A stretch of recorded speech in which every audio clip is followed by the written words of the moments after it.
Este é um problema em relação ao qual o direito deveria se posicionar. A informação tem que ser dirigida de forma a ser compreendida pelo destinatário. Sabe como é que os americanos dizem? Plain English. Plain English, is it, Professor McCarry? Plain English.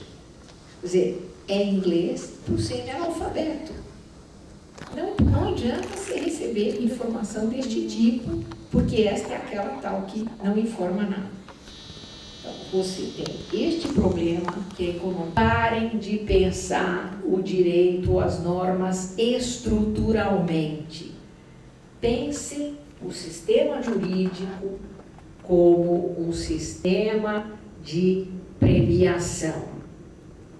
Premiação que pode ser positiva e pode ser sanção. É o que os economistas chamam de incentivo. Como é que o direito pode usar a economia para pensar incentivos de maneira que as pessoas voluntariamente, ou pelo menos faz de conta que seja voluntário, façam aquilo que é, naquele momento, o que parece melhor, mais adequado para os interesses da comunidade e não hajam só egoisticamente. Sem dúvida que a economia pode nos ajudar muito a pensar estas questões. A economia pode nos ajudar a entender por que é que nós criamos empresas, qual é a função destas empresas, e a economia pode nos ajudar a entender para que servem os contratos. E a economia pode nos ajudar a entender, e o texto a que eu sempre me refiro é o do Calabrese e Melamed, Property Rules, Liability Rules, porque é que em alguns momentos nós definimos direitos de propriedade, porque é que alguns direitos de propriedade são inalienáveis, quer dizer, são indisponíveis, e porque é que em alguns momentos nós aceitamos algumas violações do direito de propriedade e compomos aquilo financeiramente. Esta é uma visão que é interdisciplinar e é importante.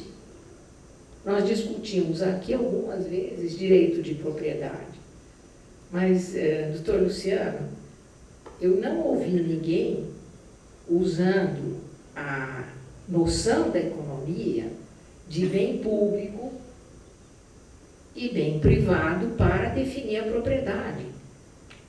E isto é o que nos permite entender por que a propriedade tem aquela característica de exclusão de terceiros.